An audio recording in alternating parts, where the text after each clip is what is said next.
জানেন কে? আল্লাহ জানেন। এই জন্য আল্লাহর কাজের ভিতরে কোনো লস নাই। মান হাম্মা বিল হাসানা ফালাহু হাসানা। কেউ যদি কোথাও বসে কোনো নেক কাজের নিয়ত করে, আল্লাহ বলেন আমি তাকে সওয়াব দেয়া শুরু করে দেই। এখনো কাজটা করেন নাই, you just made the intention, I will do that. আপনি মনে মনে স্থির করেছেন আমি এটা করব। আপনি মনে মনে স্থির করেছেন চুপনগরের সব মানুষকে আমি ভাত খাওয়াবো। এখন থেকে সোয়াব শুরু। সোয়াব কি শুরু? খাওয়ালে একজনের জন্য 700 গুণ করে সোয়াব বাড়ায়া দিবেন। 700 গুণ। কয়শো গুণ? 10 থেকে শুরু, 700 গুণ। আনকাউন্টেবল। ইউদাইফুল মিয়াশা। আল্লাহ বলছেন আর যাকে আমি পছন্দ করি অগণিত সীমাহীন সোয়াব আমি তাকে নাত করে দেই। অনেক ওলামা হযরত এসেছেন, আমার ওস্তাদ সমতুল্য অনেক আলমীদিন এখানে থাকতে পারেন। অনেক স্যাররা এসেছেন, প্রিয় sir, primary, high school, college, ইউনিভার্সিটির স্যার, বিভিন্ন পেশায় জড়িত আবার বৃদ্ধা বনিতা, পর্দার আড়ের মা এবং বোনেরা এসেছেন। হিন্দু সম্প্রদায়ের ভাই বোনেরা, এখানে হিন্দু ভাইরা বেশি, এই জন্য পানিও বেশি। মনে রাখবেন, শিরক বেশি যেখানে, পানি বেশি সেখানে। নূহ আলাইহিস সালামের জাতি যখন 5টা মূর্তির ওয়াদ্দা সুয়া ওয়াস এগুলোর যখন পূজা শুরু করলো, তখনই বন্যা আসা শুরু হলো। বন্যা হয় সেখানে যেখানে মুশরিকরা থাকে। কারা থাকে? মুশরিকরা থাকে। এটা মনে রাখবেন। যেমন দুবাইতে কখনো বন্যা হয়নি, ওরা মন্দির বানালো 1600 কোটি রুপি দিয়ে। দুবাইতে আল্লাহ একদম মন্দিরের ভিতরে পানি ঢুকায় দিয়েছে।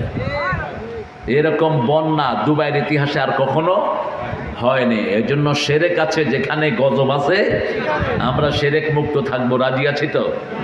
কথা কন না কেন? শিরক মুক্ত থাকবেন তো? সবচেয়ে বড় শিরক কি? সবচেয়ে বড় শিরক হলো আল্লাহ ছাড়া কারো সামনে মাথা নত করা। আল্লাহ আইন দিতে পারে না, পার্লামেন্টের উদুর বাঁদরেরা আইন দিবে, এটা সবচেয়ে বড় শিরক। আল্লাহ দল করতে পারে না, নিজেরা দল বানায় আনে, শিরক। তোরে দল বানাইতে কইছে কে?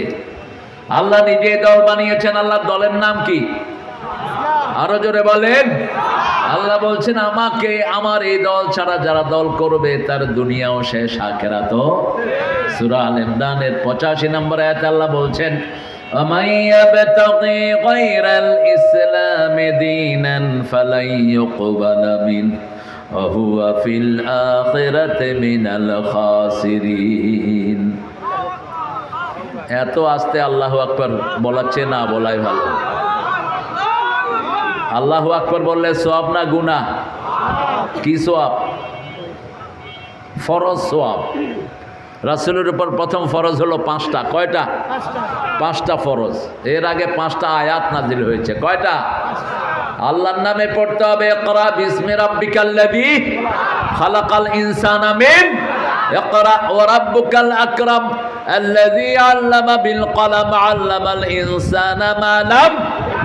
এই 5টা ফরজ নাজিল হলো। তারপরে আল্লাহর হাবিব ঘরে এসে ঘুমাতে লাগলেন। বিবিকে বললেন জাম্মিলুনি জাম্মিলুনি, আমাকে কমলি জড়িয়ে দাও। ইন্নী আখাফু আলা হায়াতি, আমি আমার জীবনের উপর ভয় করছি। জ্ঞান বৃদ্ধ, বয়োবৃদ্ধ, পৃথিবীর সর্বশ্রেষ্ঠ নারী, যার প্রশংসা স্বয়ং আল্লাহ করেছে, মা খাদিজা। ওনার কথা বললেই রাসূল কাঁদতেন, কাঁদতেন সমানে। এমন কোনো দিন যেত না রাসূল সাল্লাল্লাহু আলাইহি ওয়াসাল্লামের চোখে মা খাদিজার জন্য পানি আসতো না। মা আয়েশা বলতেন আমি এত বেশি ঈর্ষা কোনো মহিলাকে করতাম না যত করতাম খাদিজাকে। অন্য বিবিরা জিজ্ঞেস করলেন কেন? What's the reason behind it? কেন? বলছে দেখো, একটা ছোট্ট ছাগল জবাই করলেও রাসূল গোশত নিয়ে ঘুরতেন, খাদিজার কোনো আত্মীয় স্বজন পাওয়া যায় কিনা। নিজে খেতেন না, মা খাদিজার আত্মীয় স্বজনকে না দিয়ে মা খাদিজা মাথার কাছে বসে বলছেন আপনি এতিমদেরকে আশ্রয় দেন, বিধবাদেরকে ঘরে জায়গা দেন, অনাহারের মুখে খাবার তুলে দেন, অত্যাচারের পাশে গিয়ে দাঁড়ান, কোনো বিপদ আল্লাহ আপনাকে দিবে না। তারপরে রাসূল শুয়ে আছেন কমলি গায়ে দিয়ে, কম্বল গায়ে দিয়ে। এটাই আল্লাহর ভালো লাগলো। ইয়া আইয়ুহাল মুদ্দাসসির কুম ফাআনজির ওয়া রাব্বাকা ফাকাব্বির ওয়া সিয়াবাকা ফাতাহহির ওয়াররুজজা ফাহজুর ওয়ালা তামনুন তাস্তাকসির। ও নবী আপনি উঠেন। ইয়া আইয়ুহাল মুদ্দাসসির, ও কামলিওয়ালা, কিওয়ালা? ও কামলিওয়ালা। ইয়া নবী সাল্লে আলা, তোমারে মনে পড়েছে, তোমারে মনে পড়েছে।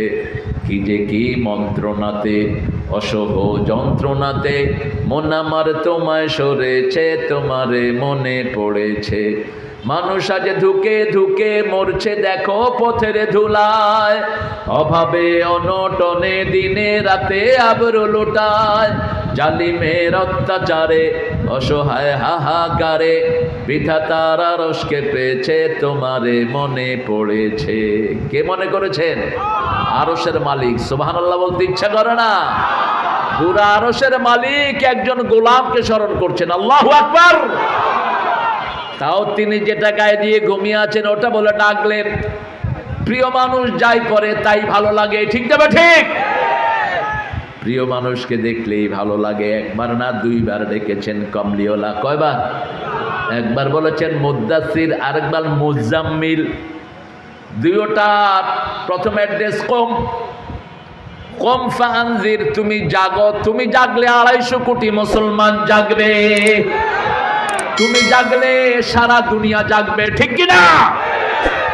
তুমি জাগলে সারা দুনিয়ার নিপীড়িত মানুষ জাগবে। বেলাল জাগবে, খাবাব জাগবে।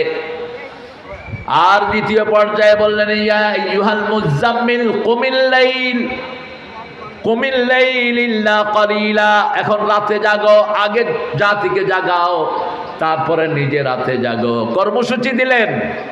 ময়দান ঠিক রাখার জন্য যে কর্মসূচি, নামাজ ছাড়া চরিত্র অর্জন হয় না।